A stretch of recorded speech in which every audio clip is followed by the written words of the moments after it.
your hand if you've ever heard of an intrapreneur. Oh my God, I do drive a pickup truck. So I'm glad I'm an outlier on that. So with that, I'd like to welcome Maggie Pree, co-founder of the League of Intrapreneurs, to the stage. The moderator, Dana, if Dana can come to the stage. I don't want to mispronounce your... Bezerra, is that right? Did I get that right? Enough. Uh-oh, I'm not that good at names. Sure. And the books that are flying quickly off the shelf from Gib. Thank you very much. It's great when you're free. With that, Dana, the show is yours. Thanks. Great, thank you. So we have about 30 minutes, and it's been so fascinating to sit through the day today knowing that we were going to do this panel almost last. We've heard a bunch of concepts I just want to call out, and then we'll kind of weave together over the course of the next 30 minutes or so. Pierre raised tribing and tribalism. We heard about incumbent disruptors are the next stage. We've heard a lot today from all of our speakers about trust and transparency and talent, including that twice as many people fear the pace of innovation as are confident about it. So in the work that we do, I'm Dana Bezerra. I'm with the Heron Foundation. Collectively, whether it's in our role as philanthropist, as investor, employees at corporations, executive at corporations, I think there's one thing we've come to appreciate, and it's that our communities globally are facing challenges of a complexity and of a magnitude that are larger than we've ever seen before. And I think there's increasing appreciation that we need disruptive and scalable solutions to these things, but most conversations typically end up in some version of a spiraling how. How do we do that? And specific to today and our conversation, how do we make sure that inclusive business and social innovation becomes the rule and not the exception? And more than that, how do we think about harnessing the innovation capacity and the scale of business and enterprise to reimagine or redesign a more inclusive economy in particular so that we can live sustainably on this planet? So with that, and hopefully with all of the answers, Maggie. Maggie is the global co-director of the League of Intrapreneurs. You're operating in 12 or so countries, working with intrapreneurs to deliver corporate value while innovating, which sounds amazing, but I have one question. Mm-hmm. What is an intrapreneur and why do we care? Thanks, Dana. Sure. And I was really impressed that most of you have heard the term intrapreneur. So it was a term that was coined in the 70s by a man named Gifford Pinchot to describe this concept of being an entrepreneur, but within an incumbent institution.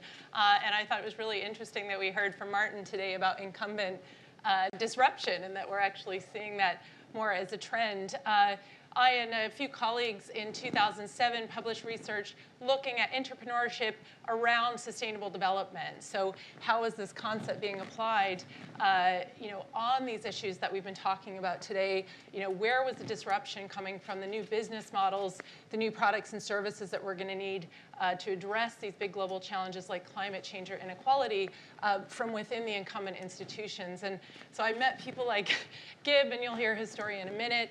I met people like Dave Burdish, who was working at Ford Motor Company. He was a third-generation employee at Ford, and he was looking at the trends that were, happening, and he could see so clearly that in 20 or 50 years' time, Ford was not going to be making cars anymore. There was just no way with the urbanization trends, with the pollution trends, with the economic trends, that business model was sustainable. So he started looking into, what is our role as a mobility provider to get people from A to B. That was 15 or 20 years ago. So the intrapreneur, why we should care, is they're the people that spot this stuff, way ahead of, other folks in the organization, and they're actively prototyping, testing, and building.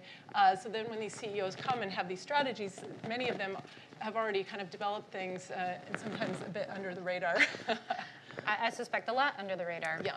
And speaking of how it operates within companies, Gib, you're a veteran intrapreneur. Veteran. Recovering, maybe. Former, whatever, yeah. Yep. You started, as I understand it, Accenture Development Partners, and you're the author of Intrapreneurs, Confessions of a Corporate Insurgent, which I love the title of. It's out there if anybody wants it.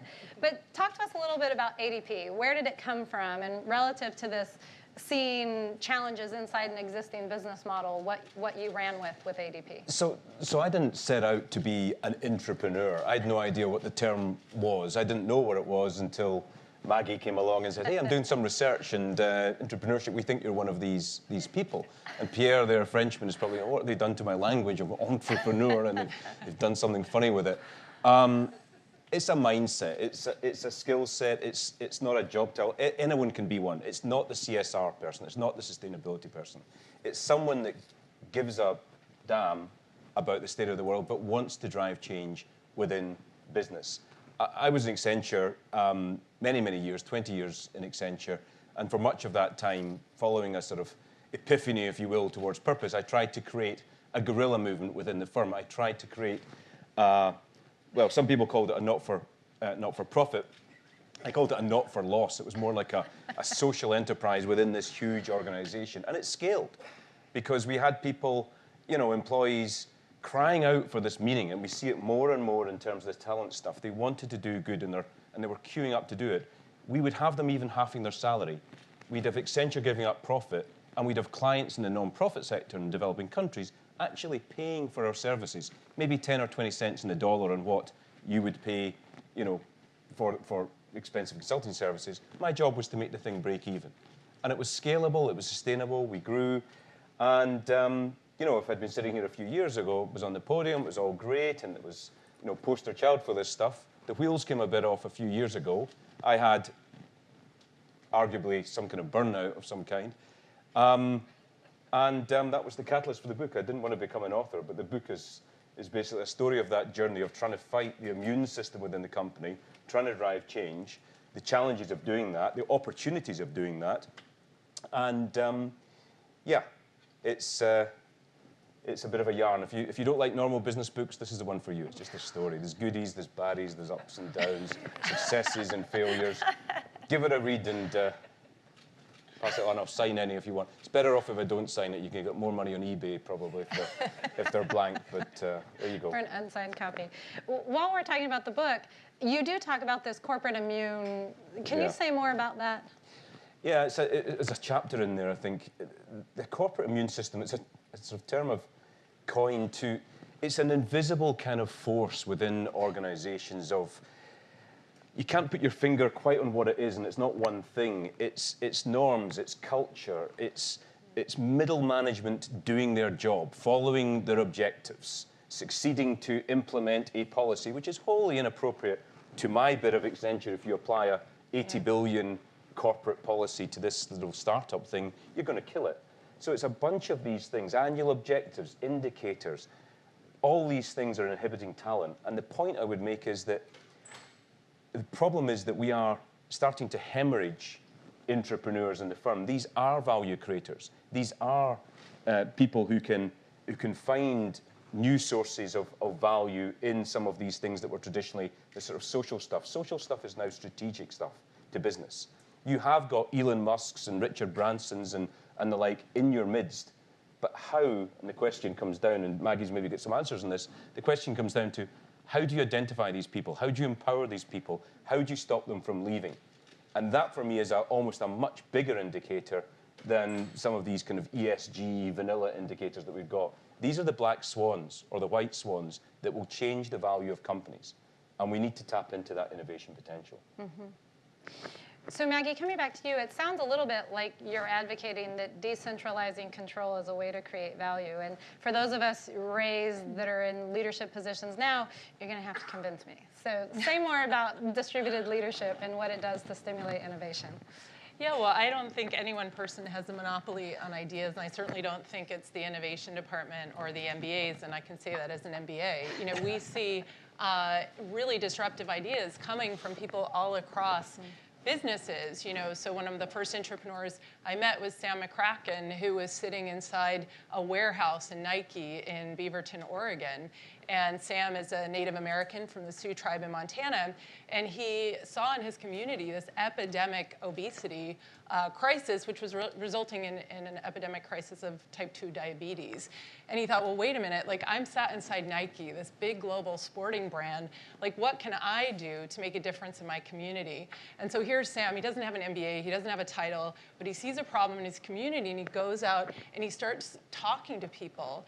And it started very simply with just donating product and organizing fun runs. But then the designers in the company got excited about what he was doing and said, hey, let's design a whole product range, and we'll raise money to invest in physical activity for Native American youth to get them active. He's now the general manager of Nike's N7 division. So that idea came from Sam sitting in a warehouse. So I think this idea of distributed innovation is so important because you just don't know where the good ideas are going to come from. But it does require letting go, and that's the one thing. I think I'll admit, it's tough, right? It's tough to let go. It's tough to cede control. But there are ways you can kind of channel the innovation. I think that's what organizations are not doing now. You have entrepreneurs in your organizations, right? They're there.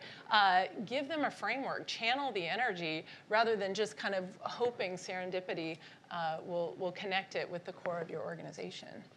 So 2 questions for me coming out of what you both said. One is, if CEOs want to embrace this, what do enabling conditions look like? Yeah. And the other is, it still sounds like do-gooding. Is the principle that entrepreneurship is driving business value? And if so, what are your favorite examples? I mean, I think the first one is so important, right? It's like there's a whole spectrum, so there's do-gooding, but if you look at what Gib did, and you can talk more articulately about this, but it was about putting Accenture on the talent map. People started coming to Accenture instead of McKinsey because of ADP. Okay, that's business value. That's not do-gooding.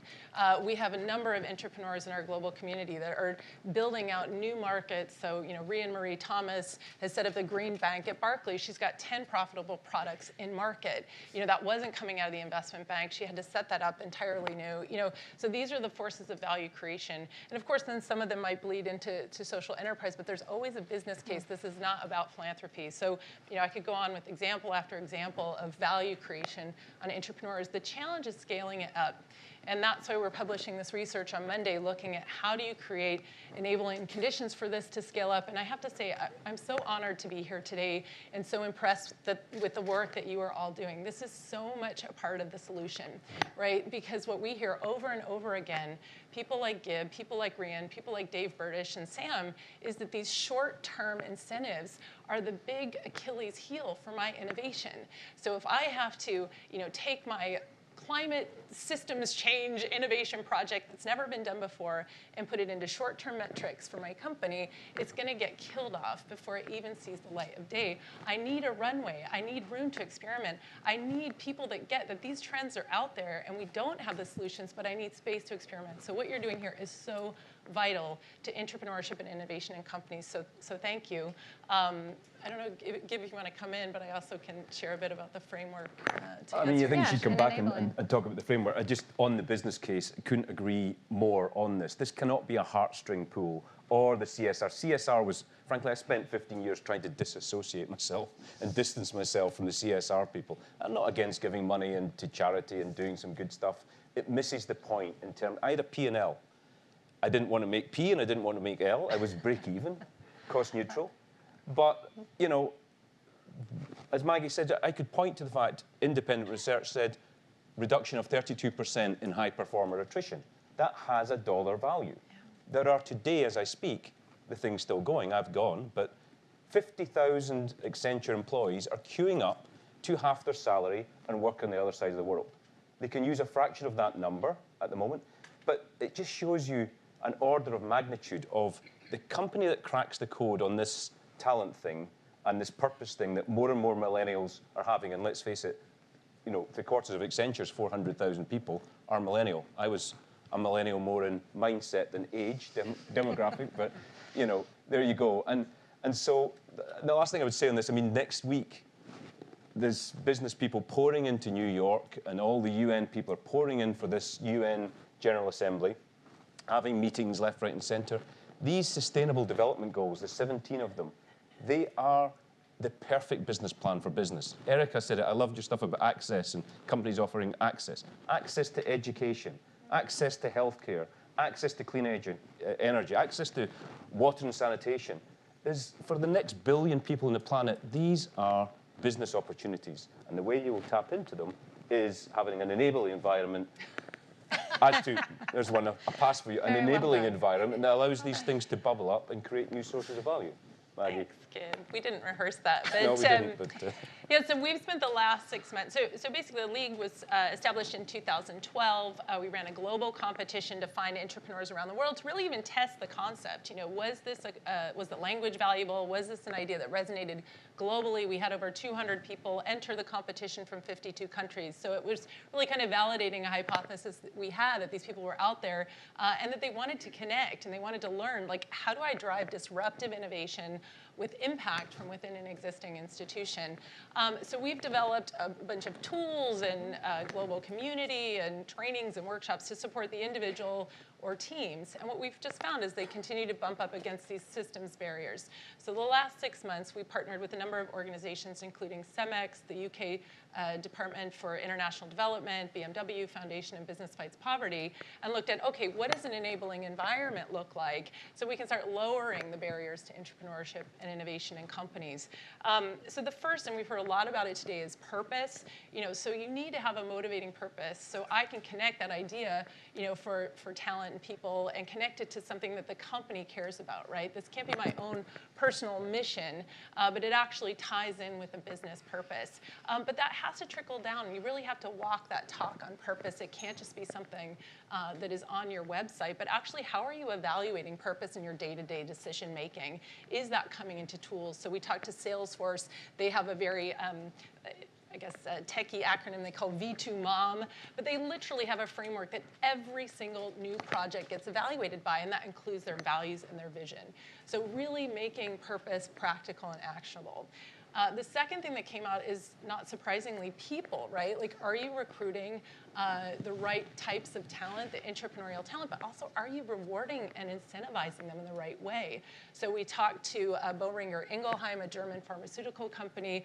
They've completely revamped their performance rewards in line with innovation and entrepreneurship, and actively have a principle of entrepreneurship where people are being evaluated. So it's not just about outcomes, but it's also, how did you get there? Were you experimenting? Were you risk-taking? Danone, the French food company, is also doing something very similar. Just two other points about the enabling environment. So one is around power, and this kind of gets back to your point about letting go. But we saw where entrepreneurs really could thrive is where they had leaders that created space and let them go. So give a framework, set targets and objectives, and then give people the freedom to experiment and come up with those ideas. So a woman at Salesforce said, you know, my boss has asked me for 3 new ideas a week. You know, that kind of culture where you're trusting people. You know, coming back to this idea of, like, working in a space of trust and abundance as opposed to fear is going to unlock that innovation. And then the final thing I would say is we just observed that actually intentionally developing your pipeline is really important. So having accelerators, having investment funds like Danone's Ecosystem Fund or Barclays Social Investment Facility of £25 million, like, those things really matter. So dedicated capital, dedicated programming for entrepreneurs. Great. So mindful of time, 2 quick questions, and then Mark, if we do audience questions or whatnot. Okay. So 2 quick questions. One, if somebody in the room is a secret entrepreneur and they want to get in touch with you, how do they get in touch with the league to check it out and feel supported? So we're a membership community. We're global, so you can join from anywhere, anytime. So leagueofintrapreneurs.com, or come see me. And yeah, we'd love to have you. I mean, it's about learning, right? There isn't a roadmap for creating the new economy. So, you know, come join us and let's figure out how to do it. Great. And then last question, given the audience in the room and my own interests in data, I imagine one could argue, so I'm interested in your thoughts, that a company that creates a culture that embraces entrepreneurship, that might actually be a leading indicator for future long-term business value generation. Would you agree or disagree? And why? Agree. Okay, fair enough. I mean, no, I mean, I think there's a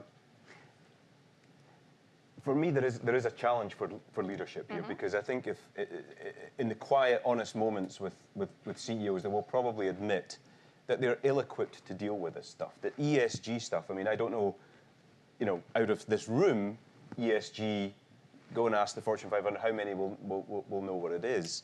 They didn't teach it in business schools and MBAs 25 years ago. Michael Porter was about shared value when I was doing my MBA. Now that leopard happens to have changed these spots, and he's about shared value. And when he says it, we all believe it.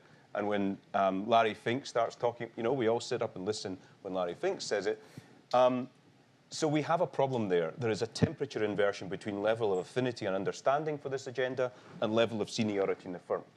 And so I think there's a switch for something from leadership to something more like eldership, which for me is more about wisdom. And if you're a wise CEO, you're going to recognize that you need to push power down and potentially outside the organization. Novartis' new CEO, I was very impressed by Emma Walmsley. I think she's doing a lot of the right things there. Novartis' CEO, 41, I think, years old, says, I want to unboss the company. Pretty cool. So I think, there is a challenge there, but the challenge is how you actually do create, not managing biannual objectives and things like that, but measure the kind of culture and the behaviors and the teaming and the innovation thing. So longer answer to the yes, I agree, but there you go. That's my backing for it. Maggie? I mean, just Great. super quickly, I would say culture, I would imagine is a leading indicator, but you're the investment expert. So I'd love to understand, is there a way we could better measure this? I'd love George, wherever you went, to come get some data from us. This is something that we're starting to develop a diagnostic for companies for them to understand how they're performing and what they could change. But we'd love to know, over time, does this really matter from an investment standpoint? Great. I think, Mark, we're ready for Q&A if folks have questions. Q&A. Right here. Yeah, you should, for the folks online. Hi there. Thanks for coming. My name is Emily Gray from Bank of America Merrill Lynch. My question is, how do you convince senior leaders to jump on board with your innovative ideas when you are starting out in your career? I have a short answer. We have a toolkit for that. Thank you. I think Gib's better place to. It just comes back to this, the latent value, I think. This can be a threat if you don't do it. I think that employee aspirations and wishes will be a big, big shaper of business strategy over the next while. And this will wash over you, or you can be ahead of it. And the UN came up with a report, UN Business Commission, saying there is a 13 trillion opportunity for businesses in engaging with these SDGs. So for me, that is the business case. And it has to come back to this business case again and again. I think the other two things I would say that we hear over and over, one is, as a young person starting out, you're also a consumer. And I think this is something, if you look at the average age of companies like yours, I imagine it's on the older side, so that you actually bring valuable insight as a young person. So don't be intimidated. I think the other thing, and we talked about this yesterday, is what language are the senior stakeholders using, and use their language? At the end of the day, does it matter that they invest at your climate change credit card because they care about the polar ice caps melting, or they see profit? What do they care about? And just get to yes. I think that's really important, is having a sense of what's motivating them. Great.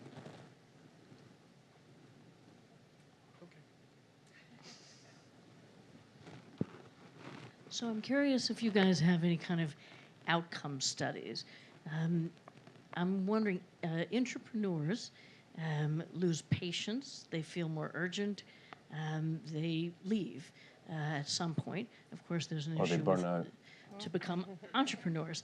So I'm just curious, do you know anything about any associations about how many leave, do it themselves, how many stay, the environments in which they do stay, stuff like that?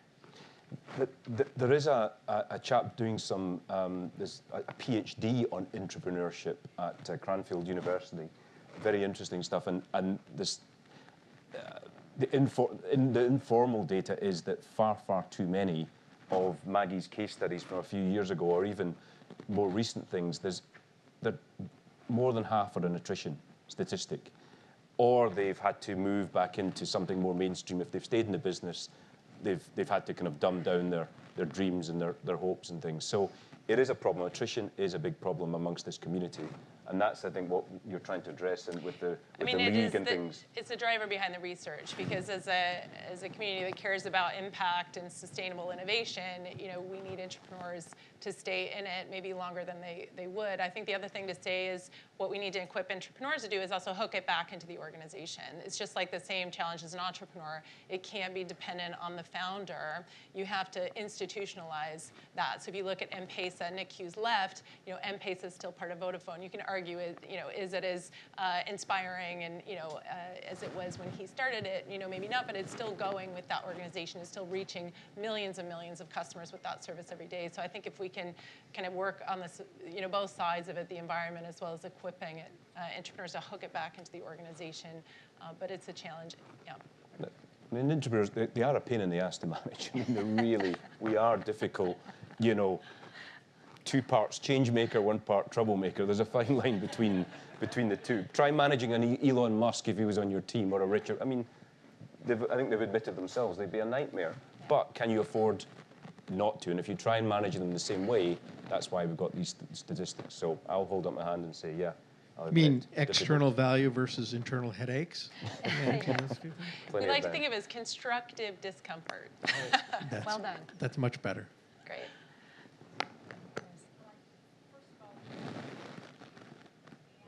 Mike? My name is Kimberly King. I actually work with a number of funds, but I work in public-private partnerships, so I'm usually trying to bring the whole deal together, and I'm very much into impact investing and values-based investing, and I work with the SDGs. But I was an entrepreneur before it was cool on the stage to do that, and I think I want to give a couple of messages and kind of connecting, because I started my first company at 21, and it was solar. Years later, they would call that a social entrepreneur. Okay. But when I put impact and business strategy together, I am all in. And now there's a whole generation of people who think that way. But when I discovered that my dreams were bigger than my capacity, and there were no accelerators or startup ecosystem then, I stumbled into entrepreneurship. And because I couldn't get enough traction, I put a deal together with American Express. That deal did $1 billion of incremental sales, and we did it poorly. So I definitely want to push back on anybody's thought that this is somehow not worth it, or it's the Tinker Lab. If they didn't do it with me, they would have lost that, because I was going to find a way. But I can tell you that in each of the cases where entrepreneurship was the path for me and others, that bridge between you talked about the environment, but usually that environment starts with an individual who gives their capital on the entrepreneur's behalf. Yeah. Someone had to run interference for that young one, who was me, to do my thing. Yeah. And so he capitalized me in that way most of all. And now we have a lot more tolerance, a lot more, openness to young talent. That was actually, he really had to fight for a young woman to do that a few years ago. But we still need somebody to do that bridging. We don't just throw them in there. So I think that being able to reinforce that, because this is either going to be your competition next year, or it's going to be your next $1 billion maker. I mean, it's one of the recommendations we put out in the research. It came up over and over again. David Grayson, professor at Cranfield University, writes about the importance of the godparent, the senior champion, and it's very idiosyncratic. It's a lot about, like with Nike, we pin it back to one VP was sponsoring like 20 different initiatives. So how do you systematize that? And I love one of the speakers talked about training up managers. Are they training them how to manage innovators? And it's managed, but how to create space for people to experiment and innovate. So we need more of those people. I'd love to see how we could recognize them formally, but also train up more who don't have those competencies.